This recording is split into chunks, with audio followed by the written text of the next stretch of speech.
विद्यार्थियों मित्रों का हार्दिक स्वागत है डीएस हिस्ट्री क्लासेस में। देखिए, हम पार्ट्स ऑफ स्पीच पढ़ रहे थे और मैंने आपको नाउन के बारे में पूरी जानकारी दी थी और अब हम पढ़ने वाले हैं प्रोनाउन। तो हमने नाउन के बारे में जो पढ़ा था वो आपको बता रहा हूँ मैं कि हमने जानकारी ली थी कि नाउन कितने प्रकार के होते हैं, यानी काइंड्स ऑफ नाउन। तो होते हैं proper noun, common noun, collective noun और मटेरियल नाउन और एब्स्ट्रैक्ट नाउन। तो इसके बारे में मैंने आपको पूरी जानकारी दी है। मैंने इसकी 3 वीडियो बनाई है, तो आपसे रिक्वेस्ट है कि वीडियो को आप देखें, आपको बहुत ही अच्छी जानकारी मिलेगी। आगे हम पढ़ने वाले हैं प्रोनाउन के बारे में कि प्रोनाउन क्या होता है। तो हम पढ़ेंगे प्रोनाउन के बारे में, यानी कि सर्वनाम, जिसे कि हम सर्वनाम बोलते हैं। तो प्रोनाउन की जो डेफिनेशन है वो है, a pronoun is a word which is used in place of a noun. यानी सर्वनाम उसे कहते हैं जो कि नाउन के स्थान पर जिसका उपयोग किया जाता है, यानी नाउन के स्थान पर जिसका उपयोग किया जाता है उसे हम क्या कहते हैं, सर्वनाम। और इसके एग्जांपल आपके सामने, I, you, we, they, he, she, it, ये सभी सब्जेक्ट प्रोनाउन हैं। इसी प्रकार से me, your, us, them, him, her, it, ये सभी जो है ऑब्जेक्ट प्रोनाउन है आपके। तो आपके सामने कुछ एग्जांपल हैं, उससे आपको ढंग से समझ में आ जाएगा।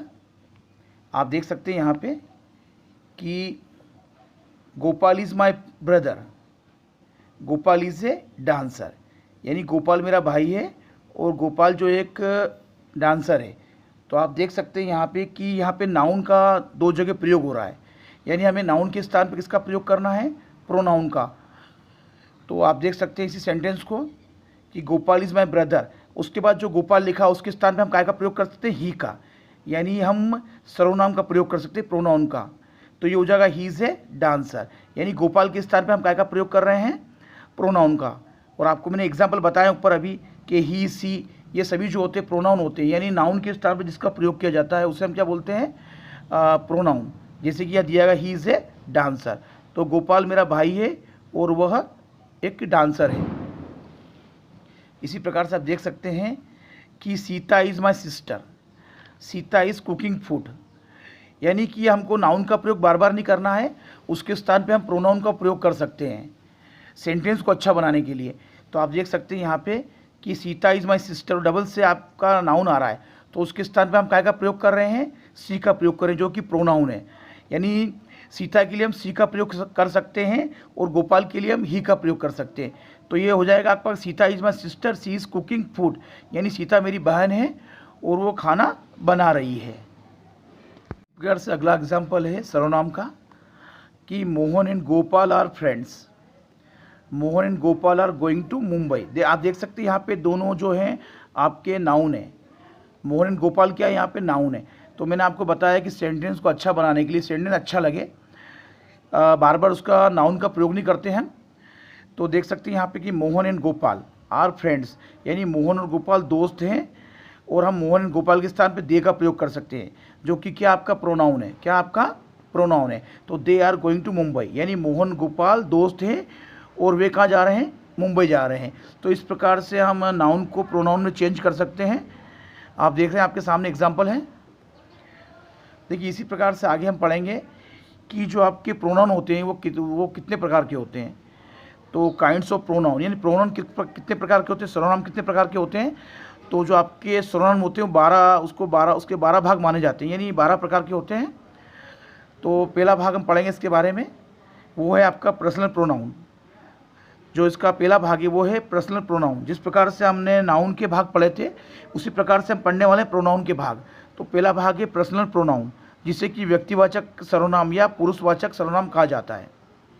और इसकी डेफिनेशन आपके सामने है, आप देख सकते हैं कि pronoun which stand for persons are called personal pronouns, यानी जो शब्द किसी प्राणी जैसे कि पुरुष, स्त्री, पशु, पक्षी या वस्तु का बोध कराते हैं, जिसकी हमको जानकारी देते हैं, उसे हम क्या बोलते हैं, पर्सनल प्रोनाउन। वो सभी क्या कहलाते हैं, पर्सनल प्रोनाउन। सामने पर्सनल प्रोनाउन का एग्जाम्पल दिया गया है कि दिस इज़ माई बुक।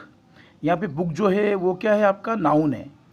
और गिव इट टू मी, और हम चेंज करके इसको क्या बना रहे हैं, प्रोनाउन बना रहे हैं। तो इट, बुक के स्थान में इट का प्रयोग कर रहे हैं, तो ये क्या हो जाएगा, इसका प्रोनाउन हो जाएगा। यानी कि दिस इज़ माई बुक, यह मेरी पुस्तक है, इसे मुझे दो। तो हमने नाउन को काय में चेंज कर दिया है प्रोनाउन में। आप देख सकते हैं इट का प्रयोग कर रहे हैं हम। ये हम पढ़ेंगे पर्सनल प्रोनाउन के बारे में। ये भी 3 प्रकार के होते हैं। कौन से होते हैं? तो पहला होता है फर्स्ट पर्सन, जिसे कि हम बोलते हैं उत्तम पुरुष या प्रथम पुरुष। दूसरा होता है सेकंड पर्सन, जिसे बोलते हैं मध्यम पुरुष। और तीसरा होता है थर्ड पर्सन, यानी कि अन्य पुरुष, जो कि अन्य पुरुष में आता है। तो हम सबसे पहले पढ़ेंगे फर्स्ट पर्सन के बारे में, यानी उत्तम पुरुष के बारे में या प्रथम पुरुष के बारे में। यानी जो व्यक्ति किसी बात को बोलते हैं या कहते हैं वह फर्स्ट पर्सन के अंतर्गत आते हैं। यानी जो व्यक्ति किसी बात को बोलते हैं या कहते हैं उसको हम क्या बोलते हैं? फर्स्ट पर्सन, यानी उत्तम पुरुष बोलते हैं। जैसे कि आई या वी, ये आई माने मैं, वी माने हम। जैसे कि हम बोल रहे हैं तो हम काय में आएंगे? आई और वी काय में आता है? ये आपका फर्स्ट पर्सन में आता है, यानी उत्तम पुरुष में आता है। और आई आपका जो होता है वो होता है सिंगुलर होता है, और वी जो होता है आपका प्लूरल होता है। तो आप देख सकते हैं एग्जाम्पल इसके कि आई एम प्लेइंग हॉकी, यानी मैं हॉकी खेल रहा हूँ, यानी मैं कुछ बात कर रहा हूँ, यानी मैं बोल रहा हूँ। तो मैंने अभी आपको ऊपर समझाया है। इसी प्रकार से वी आर गर्ल्स, हम लड़कियाँ हैं। तो ये सभी जो आते हैं काय में आते हैं? आपके फर्स्ट पर्सन में आते हैं। इसी प्रकार से आप देख सकते हैं सेकंड पर्सन वो होता है मध्यम पुरुष, यानी यह उस व्यक्ति का बोध कराता है जिसके विषय में बात की जा रही हो। यानी जिसके विषय में बात की जा रही हो, यू माने आप या तुम। देखिए ये सिंगुलर भी होता है और यू प्लूरल भी होता है, यानी जिसके बारे में बात की जा रही है। तो इसके साथ आपके एग्जाम्पल इसके सामने है कि you are a beautiful girl, यानी जिसके बारे में बात की जा रही है। तो आप एक सुंदर लड़की हैं, तो उसके बारे में बात की जा रही है। यू आर मोहन्स ब्रदर्स, आप देख सकते हैं कि यहाँ पे सिंगुलर के रूप में भी है और प्लूरल के रूप में, बहुवचन के रूप में भी, यानी तुम मोहन के भाई हो। यहाँ एक से अधिक है और यहाँ एक सुंदर लड़की है। तो दोनों के एग्जाम्पल मैंने आपको सामने दिए हैं कि यहाँ पे यू का प्रयोग जो होता है सिंगुलर के रूप में भी होता है, और यू का प्रयोग जो होता है वो प्लूरल यानी बहुवचन के रूप में भी होता है। ये यू आर मोहन्स ब्रदर्स, यानी तुम मोहन के भाई हो। इसी प्रकार से आप देख सकते हैं थर्ड पर्सन के बारे में, जो कि अन्य पुरुष में आता है। इसमें वक्ता यानी जो बोलने वाला होता है, जो द स्पीकर, तथा सुनने वाले जो लिसनर होता है के बीच उस तीसरे व्यक्ति या वस्तु का बोध होता है जिसके बारे में चर्चा की जाती है या जिसके बारे में बात की जाती है। उससे हम क्या बोलते हैं? चर्चित, यानी जिसके बारे में चर्चा की जाती है। यानी बोलने वाले और सुनने वाले के बीच उस तीसरे व्यक्ति वस्तु का जो बोध होता है या जिसके बारे में चर्चा की जा रही है, द स्पोकन ऑफ, उससे हम क्या बोलते हैं? चर्चित। तो आप देख सकते हैं इसके एग्जाम्पल ही, सी, ईट और दे, ये सभी इसके एग्जाम्पल हैं। ये सभी सिंगुलर हैं और ये प्लूरल है। जैसे आप देख सकते हैं आपके सामने एग्जाम्पल है सभी कि he is going to market, वह बाजार जा रहा है, यानी जिसके बारे में बात की जा रही है। She is a good girl, वह एक अच्छी लड़की है, यानी जिसके बारे में बात की जा रही है। इसी प्रकार से इट इज़ ए बुक, यह एक पुस्तक है। और दे आर चिल्ड्रन, वे बच्चे हैं। तो मैंने आपको बताया थर्ड पर्सन के बारे में कि इसमें जो वक्ता होता है, जो बोलने वाला होता है, तथा सुनने वाला, दो लिसनर होता है, उनके बीच में उस तीसरे व्यक्ति या वस्तु का बोध होता है जिसके बारे में चर्चा की जा रही है या बोला जा रहा है। तो मैंने आपको एग्जाम्पल बताया, जैसे कि he is going to market, वो बाजार जा रहा है। She is a good girl, वो एक अच्छी लड़की है, यानी दो व्यक्ति जिसके बारे में बात कर रहे हैं वो होता है third person. It is a book, यह पुस्तक है। और दे आर चिल्ड्रन, वे बच्चे हैं।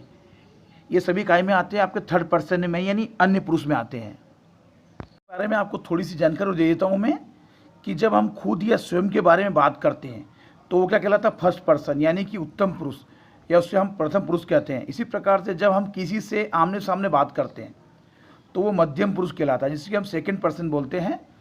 और इसी प्रकार से जब हम किसी अन्य के संबंध में बात करते हैं तो वो अन्य पुरुष यानी थर्ड पर्सन कहलाता है। तो ये बढ़ रहे हैं काइंड्स ऑफ प्रोनाउन, यानी सर्वनाम कितने प्रकार के होते हैं, और हमने अभी पढ़ा है पर्सनल प्रोनाउन के बारे में। इसका अगला भाग है कि आगे हम पढ़ने वाले हैं डेमोन्स्ट्रेटिव प्रोनाउंस के बारे में, यानी कि संकेतवाचक सर्वनाम। तो इसकी डेफिनेशन है, demonstrative pronouns are used for pointing out the things, यानी कि जो डेमोन्स्ट्रेटिव प्रोनाउन का जो प्रयोग किया जाता है वो वस्तु या वस्तुओं को सूचित करने या उसको संकेत करने के लिए किया जाता है। इसके एग्जाम्पल आपके सामने हैं, जैसे कि दिस, देट, दिस, दोज, ये सभी क्या है, डेमोन्स्ट्रेटिव प्रोनाउंस है। और इनके एग्जाम्पल आपके सामने आप देख सकते हैं कि दिस इज़ ए वॉच, यह घड़ी है, तो ये संकेत कर रहे हैं, इशारा कर रहे हैं। इसी प्रकार से दिट इज़ ए मोबाइल, वह मोबाइल है। दीज आर बुक्स, ये किताबें हैं। और दोज आर पेन्स, वो पेन है। तो इसमें सभी संकेत कर रहे हैं, इशारा कर रहे हैं। यानी कि देखिए आपके सामने और भी चीज़ें हैं कि ऊपर दिए गए वाक्यों में जो दिस है और जो दीज है का प्रयोग नज़दीक की वस्तु या वस्तुओं को सूचित करने या संकेत के लिए किया जाता है। किसका? दिस और दिस का जो प्रयोग किया जाता है वो नज़दीक की वस्तु या वस्तुओं को सूचित करने या संकेत के लिए किया जाता है। इसी प्रकार से जो डेट है, डेट और दोज का जो प्रयोग किया जाता है वो दूर की वस्तु या वस्तुओं को संकेत करने के लिए किया जाता है। तो ये सभी क्या कहलाते हैं आपके? दिस, डेट, दीज और दोज, ये सभी आपके कहलाते हैं डेमोन्स्ट्रेटिव प्रोनाउंस। ये सभी जो है डेमोन्स्ट्रेटिव प्रोनाउन है आपके। ये कुछ बातें आपको ध्यान रखना है, रिमेंबर करना है। क्या है वो? कि दिस, डेट, दीज और दोज जो कि क्या आपके जिसको कि डेमोन्स्ट्रेटिव प्रोनाउन कहा जाता है। यदि इनके तुरंत बाद कोई भी नाउन हो तो उससे हम क्या बोलेंगे? डेमोन्स्ट्रेटिव एडजेक्टिव बोलेंगे। क्या बोलेंगे उसको? Demonstrative adjective. यानी दिस, डेट, दीज और दोज के तुरंत बाद कोई भी नाउन हो तो उसे हम बोलते हैं डेमोन्स्ट्रेटिव एडजेक्टिव। मैं आपको इसको समझाने वाला हूँ एग्जाम्पल के तौर पे। आप देख सकते हैं यहाँ पे दिस लिखा है और दिस के बाद काउस आ रहा है, यानी कि ये क्या है? नाउन है, यानी इसके तुरंत बाद नाउन का प्रयोग हो रहा है। तो ये क्या हो जाएगा आपका? Demonstrative adjective. जैसे कि दीज काउस आर वाइट, यानी ये गाय जो है सफ़ेद है। यहाँ पे हम नाउन की विशेषता बता रहे हैं कि गाय कैसी है? सफ़ेद है। इसलिए हम इसको क्या बोलेंगे? डेमोन्स्ट्रेटिव एडजेक्टिव, ना कि इसको हम बोलेंगे डेमोन्स्ट्रेटिव प्रोनाउन। तो यानी तुरंत, दिस, डेट और दिस के तुरंत बाद आप देख सकते हैं जैसे यहाँ दोज लिखा है कि दोज गोट्स आर ब्लैक, यानी दोज के तुरंत बाद नाउन का प्रयोग कर रहे हैं हम। गोट्स है, गोट्स आर ब्लैक, यानी जो बकरियाँ जो है वो काली है, यानी उसके तुरंत बाद हम काय का प्रयोग कर रहे हैं? नाउन का प्रयोग कर रहे हैं। तो उसे हम क्या बोलेंगे? Demonstrative adjective. इसी प्रकार से आप देख सकते हैं दीज बॉयज़ आर प्लेइंग, यानी ये लड़के खेल रहे हैं। तो यहाँ पे हम तुरंत दीज के बाद किसका प्रयोग कर रहे हैं? बॉयज़, यानी ये नाउन है। अगर हम दीज, दोज, दीज, दोज या दीज डेट के बाद यदि हम किसका प्रयोग करते हैं? नाउन का प्रयोग करते हैं तो उसे हम क्या बोलते हैं? डेमोन्स्ट्रेटिव एडजेक्टिव बोलते हैं। इसी प्रकार से आप देख सकते हैं कि this pen is mine, that mobile is blue. ये भी जो दोनों एग्जाम्पल हैं यहाँ भी नाउन का प्रयोग हो रहा है। तो ये भी क्या है? आपके डेमोन्स्ट्रेटिव एडजेक्टिव है। इसी प्रकार से देखिए आगे हम जानेंगे कि डेमोन्स्ट्रेटिव प्रोनाउन के तुरंत बाद यदि क्रिया या वर्ब आती है या वर्ब का प्रयोग होता है किसके बाद? डेमोन्स्ट्रेटिव प्रोनाउन के बाद। जैसे कि दिस, डेट, दिस के बाद इसका प्रयोग हो रहा है, डेट के बाद इसका प्रयोग हो रहा है। तो ये सब क्या है? आपके डेमोन्स्ट्रेटिव प्रोनाउन। और हमने पढ़ा था कि अगर नाउन का प्रयोग होता है तो उसे हम क्या कहेंगे? Demonstrative adjective. इसी प्रकार से आपके लिए एग्जाम्पल है और भी आप देख सकते हैं यहाँ पे कि दिस इज़ ए वॉच, यहाँ पे इज़ आ रहा है, वर्ब आ रही है। डेट के बाद वर्ब आ रही है, इज़ आ रही है। दिस के बाद वर्ब आ रही है, आर आ रही है। दोस्त के बाद वर्ब आ रही है, आर आ रही है। अगर आपकी वर्ब आती है दिस, डेट, दिस, दोस्त के बाद तो ये आपका क्या हो जाएगा? तो कि हम क्या कहेंगे? Demonstrative pronoun.